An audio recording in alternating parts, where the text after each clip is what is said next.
ओढणीला मी आज पिको दाखवणार आहे तुम्हाला कसा करायचा, अगदी 5 मिनिटात। या पद्धतीने जर तुम्ही पिको केला तर तुमच्या एका दिवशी 20-25 ओढण्या इझिली पिको तुम्ही करू शकणार आहे। अगदी सोप्या पद्धतीने सांगणार आहे मी। हे बघा, आता ही ओढणी आहे, ठीक आहे। आता या ओढणीचं काय होतं, आपल्याला या दोन्ही बाजूला पिको करायचं असतं, पण आता हे असे धागे निघालेले असतात।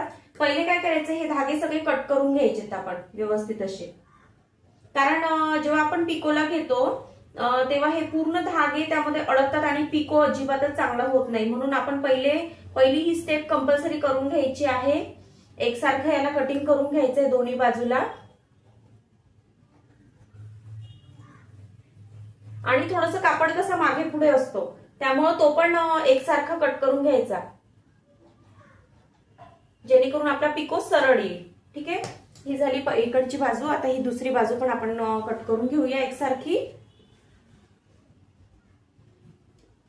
बरेच धागे निघालेले आहेत।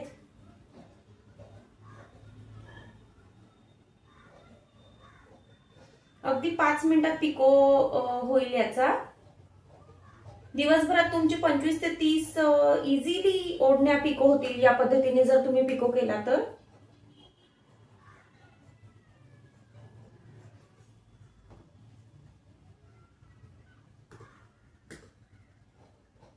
दोन्ही बाजूच्या व्यवस्थित लेवल कट करून घेतलेले आहे। आता मशीन वरती दाखवतो तुम्हाला कसं पिको करायचं आहे ते।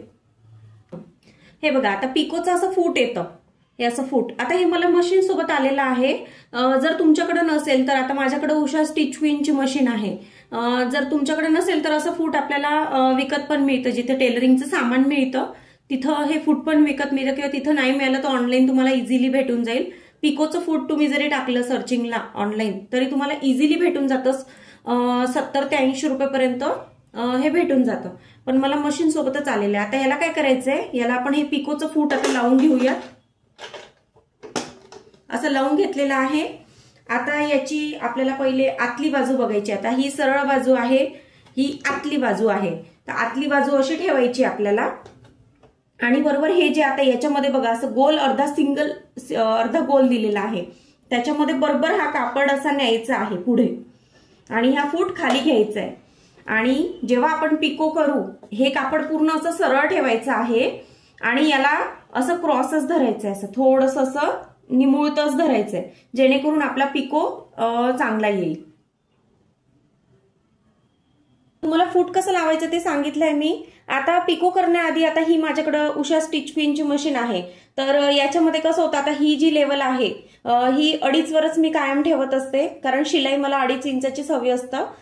त्यापेक्षा थोडी मोठी घेतली तर मोठी येतं, त्याच्यामुळे हे बरोबर माप मी याला कायम लावून ठेवलंय। कुठलीही सिलाई मला करायची असेल, पिको, फॉल किंवा साधी सिलाई पण, तर मी हे 2.5 वरती लावून ठेवलंय। आता हे जे आहे हे म्हणजे आता ए वर लावून ठेवलंय, इथे टिक दिलेला आहे, ए वर लावून ठेवलंय। पण आता मला पिको करायचंय, तर पिको करण्यासाठी मला हे पूर्ण बी वरून असं फिरवत पूर्ण इथपर्यंत न्यायचंय। आता इथे तुम्ही बघू शकता, इथे बघू शकता सरळ, आणि परत हे बी ला पण सरळ आहे, सी ला झिगझॅग आहे, पण हा सी चा झिगझॅग बारीक आहे। थोडा सी मध्ये घेतला प्रॉपर, म्हणजे थोडा अजून पुढे असा सरकवला आपण तर थोडा मोठा झिगझॅग येतो, आणि अगदी सी वर ठेवला हा पूर्ण असा सी वर, तर मोठं झिगझॅग येतं, ठीक आहे। असं मोठं झिगझॅग येतं, आणि डी वरती सैल येतं। तर मी काय करणार आहे, हा जो 3 नंबरचा सी आहे हा मी बरोबर इथे करून घेतलेला आहे, म्हणजे मला ही या लेवलची पिको करायचं आहे। तर असं सेटिंग मी पिकोचं करून घेतलेलं आहे। तुमच्याकडे जर ही मशीन असेल तर तुम्ही असं सेटिंग प्रॉपर करा आणि मग पिको करा।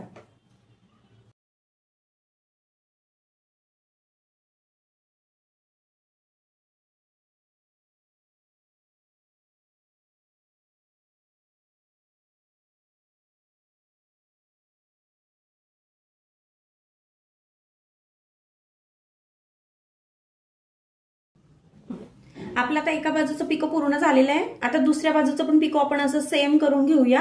ही आतली बाजू आहे, ही सरळ बाजू आहे, जी उलटी बाजू आहे ती वर अशी ठेवायची असते, आणि हे बघा हे पूर्ण असं याच्यामध्ये घालायचं आतमध्ये, आणि असा अर्धा राऊंड आपल्याकडे करून घ्यायचा, फूट खाली ठेवायचं।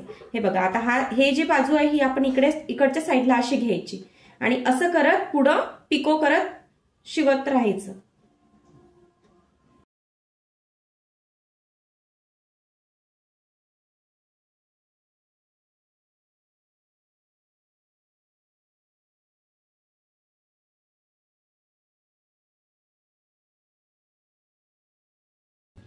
तर अशा प्रकारे बघा आता पिको केलेला आहे, काहीच करायचं नाहीये, फक्त लेव्हल कट करा तुम्ही व्यवस्थित। आणि मी जशी सेटिंग केली आहे याची फूट लावण्याची किंवा तुम्हाला जी प्रॉपर मी व्हिडिओमध्ये सांगितलंय त्याप्रमाणे जर तुम्ही केलं तर असं छानसं पिको तुमचं येईल। हे बघा पूर्ण दाखवते दोन्ही बाजूनी। आणि बरोबर मला जे बारीकच पिको पाहिजे होतं, म्हणजे शक्यतो बारीकच घ्या, दिसायला पण छान दिसतं। आणि अशा पद्धतीने जर तुम्ही पिको केला तर एका दिवशी तुम्ही 20 ते 25 ओढण्या इझिली पिको करू शकता। कारण मी स्वतःच करते, मला बऱ्याचशा अल्टरिंगच्या ऑर्डर्स असतात, मग एकदा मी जर पिकोचं घेतलं अल्टरिंगला तर मग मी सगळ्याच ओढण्या एकाच दिवशी पिको करून घेते, जेणेकरून एकाच दिवशी पिकोचं पूर्ण काम मी संपून टाकते। तर अशा प्रकारे मी हे पिको तुम्हाला दाखवलंय, कसं वाटलं मला नक्की कमेंट्स करून सांगा। अशा छोट्या छोट्या गोष्टी मी तुम्हाला व्हिडिओतनं दाखवणार आहे, कारण ही पण एक प्रकारची इन्कमच आहे। आज पिकोचे पण तुम्ही जर बाहेरचे ऑर्डर घेतल्या तर यातनं पण तुम्हाला इन्कम इझिली तुम्ही कमवू शकता। आणि काय होतं ना, अगदी कमी वेळात आणि बसल्या बसल्या घरी बसल्या बसल्या तुम्हाला पैसे कमवण्यासाठी म्हणून आणि तुम्हाला हे अल्टर जर तुम्ही व्यवस्थित करून दिलं तर तुमचे ऑर्डर पण पुढे वाढू शकतात। तर अशा छोट्या छोट्या पण गोष्टी मी तुमच्यासोबत शेअर करणार आहे, जेणेकरून तुम्हाला घर बसल्या छोट्या छोट्या गोष्टीतनं पण तुम्ही अल्टरिंग मधनं वगैरे पण तुम्ही इन्कम मिळवू शकाल। तर भेटूया पुढच्या व्हिडिओमध्ये, धन्यवाद।